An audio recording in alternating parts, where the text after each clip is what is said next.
I was just sitting at home watching The Exorcist, and I got to thinking about you guys. And I really just had one simple question for you guys. Do you like scary movies?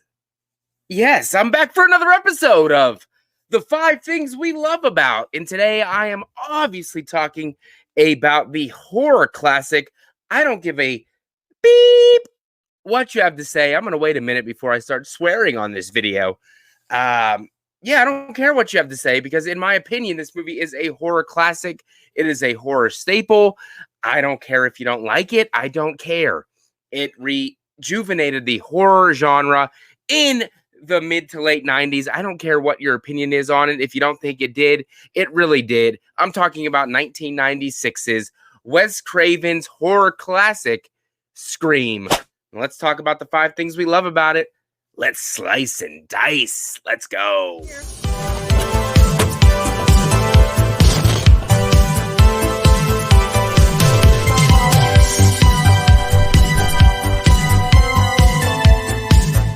going on, everybody? Welcome back to the channel, Faccis Cinema. As of course, you know who I am. Your boy Facci, rocking the Scream t-shirt, hanging out with my boy over here, Mr. Ghostface, which this is, of course, the 25th anniversary edition of the classic Ghostface mask from that movie. So I am excited to talk about the 5 things we love about Scream today. It's obviously one of my favorite movies of all time. It is, battling back and forth up there with, Halloween and The Lost Boys for that #1 spot. I can't decide. It goes back and forth because I love each of those 3 movies for different reasons. So I depending what day of the week it is, I bounce back and forth, depending the season, and it all plays a factor. And I know everybody has different opinions on each of those movies. Halloween's overrated to some, Scream's overrated to some. The Lost Boys, on the other hand, I don't really hear too many people saying that one's overrated, but we're not here to talk about those. We're here to talk about Wes Craven's 96 classic, and I am excited to dive in. But first, please, if you are new here, think about subscribing to the channel. You don't want to miss out on any of this new content I've been putting out. And the live streams that usually happen on Tuesday or Wednesday nights. I did have to pass up on my last live stream. Unfortunately, had some stuff going on. I could not make it, unfortunately, but that usually doesn't happen too often. Yeah, and please, if you're feeling crazy, like the video. It really helps out the channel. Really helps it get out to the algorithm as best that it can. I know I'm not the biggest channel in the world, and I know I don't put out the best content in the world. I am a mediocrity channel, I guess. Mediocre, I guess, at best. At best. Mediocre fire, I guess. It's a little bit of sizzle. I don't got the best steak in town, but I try to make it, a little bit spicy. A little bit, but do the best I can. So, really appreciate that, and any support you guys can give me is greatly appreciated. Links are down below to my Patreon, Buy Me a Coffee, and my YouTube membership if you guys are interested. But let's hop into those 5 things. First thing that I jump into, the #1 thing is the iconic opening. I think most people would agree, whether or not they like this movie, is the iconic opening. At the time, we had America's sweetheart, Drew Barrymore. We built this up as she was going to be the lead of this movie. We see her in the beginning, and as horror movies go, the opening is usually set up to be the first kill of the movie. So as it's going along, and she gets the phone calls, it's not going the direction that most people would think it was going to go. Hello? Who is this? Tell me your name, I'll tell you mine. I don't think so. What's that noise? Popcorn. You making popcorn? I'm getting ready to watch a video. Really? What? Oh, just some scary movie. The creepy voice on the phone, girl all alone at home, watching horror movies. It's just not lining up. The stars are not aligning the way that they're supposed to for who we assume is going to be the leading lady. And that is what makes this opening iconic. We assume she's going to live. She's going to make it through this ordeal. Her boyfriend meets his demise in the beginning of this opening. And we think, okay, maybe the boyfriend dies and maybe Casey is going to make it out of this opening scene. I want to know who I'm looking at. Her parents are driving up. Ghostface is chasing her. It's probably one of the most intense openings I've ever seen. And, you know, she sees him in sight. She's making the run. In that iconic chase down, you know, Ghostface jumps out the window, tackles her, chasing her on the lawn, comes up from behind her and plants that knife in her chest. And then she's still fighting till the last breath. And then the phone's still going. The parents hear her on the phone. And then, wow, dude, wow. They hear Ghostface gutting her right there on the lawn. And they come out on the porch and look over at the tree and see their baby hanging there, guts exposed. The audience did not anticipate seeing that, especially being Drew Barrymore, America's sweetheart at the time. I don't know how more iconic you can be than that. Probably one of the most iconic openings in horror history, in my opinion.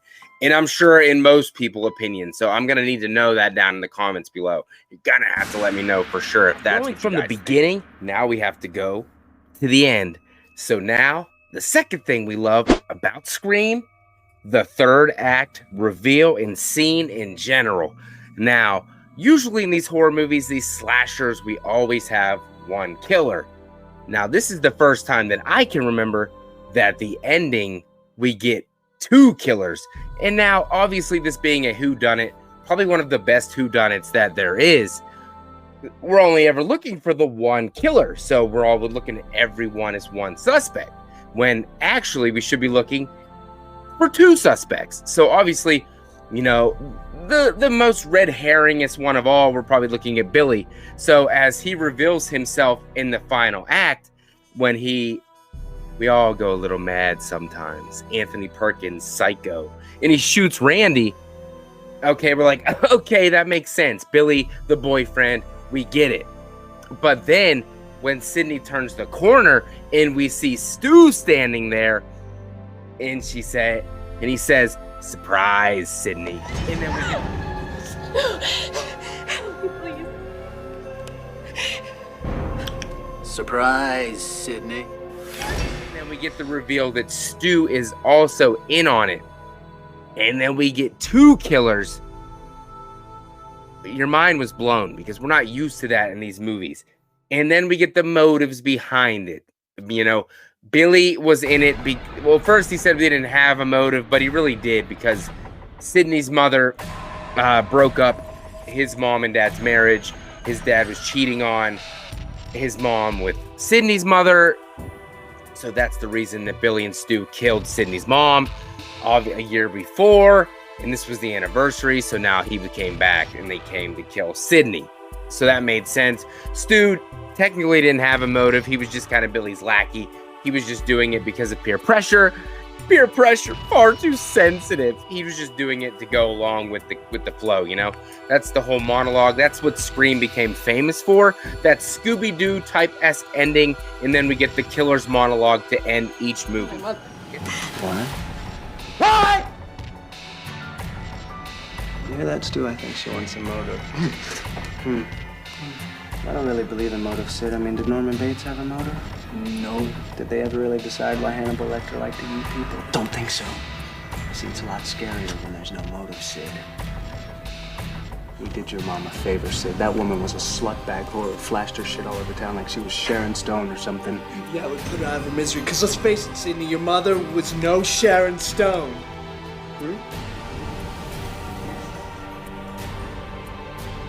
It's what we've grown to love about these movies. If you love them and if you hate them, that's probably one of the main reasons you hate them. But it's definitely a main reason why we love this movie. The third act, the whole scene in general, and the two killer reveal at the end. Fantastic. Third thing we love about Scream, the arrival, in my opinion, of Ghostface as a horror icon. Yes, I said it and I'm sticking to it. He has 6 movies so far, going to have 7 films. with the upcoming Scream 7. Obviously, we got the news. Neve Campbell's coming back. They brought her the bag. However you may feel about the news of Scream 7, with Melissa Barrera, the news, she's probably not coming back. You never know. They might work things out. Maybe she will. Maybe she won't. I'm kind of heartbroken. I was a huge fan of Melissa Barrera. Obviously, I thought she was very, very sexy. That's a different story. Tara, played by Jenna Ortega, she wasn't coming back either. The Beetlejuice and the the Wednesday television show, the Netflix show interfered with the scheduling conflict, so she wasn't going to come back. So yeah, it's definitely coming back. But 7 films. Yes, Ghostface isn't played like Michael Myers or Jason or Freddy. It's not the same person the entire series, but it's the same idea. It's the same look throughout the entire franchise. It's a symbol. It's the icon throughout. Yes, there's a different body underneath. I get it. But the symbol, the look is the same. And the same thing is happening in each film. People are getting killed. So I consider it an icon. I don't know who else you're going to include. Chucky, not for me. Leatherface, I don't know how you could include that. The consistency with that franchise just isn't there for me. Pinhead, the consistency, again, not there for me. Norman Bates, he's just a normal dude. But these are normal too. I don't know, just not enough movies, I guess. It's all personal preference. But for me, he's definitely up there on the horror Mount Rushmore. And look at this thing. This is an icon. This is in the pop culture zeitgeist. This is there. We got this. You know what I mean? This. No offense to Norman Bates. Psycho's fantastic. But do we have Norman Bates freaking popcorn buckets? Do we have these? No. Do we have Hellraiser Pinhead ones? No. Leatherface? No. We got Ghostface ones. Chucky's on TV. Ghostface is on the big screen. I mean, even Freddy, for you Fred heads, he ain't on the big screen. Ghostface is. I'm just saying. You might be mad. That might be harsh, but it's the truth. He's up on the Mount Rushmore. I'm sorry, get over it, in my opinion. I'm sorry, don't hate me. If you hate me, please leave comments down below. It really helps the channel out, even if you don't like it. Fourth thing we love about Scream. Great cast. Amazing cast. Matthew Lillard is Stu.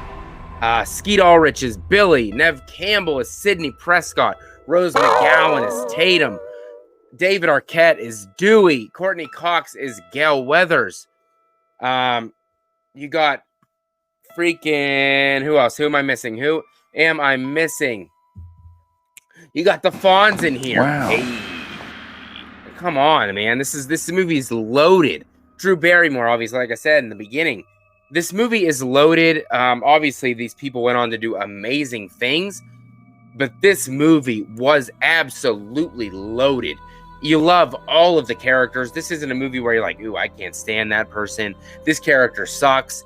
You fall in love with every single one of these characters.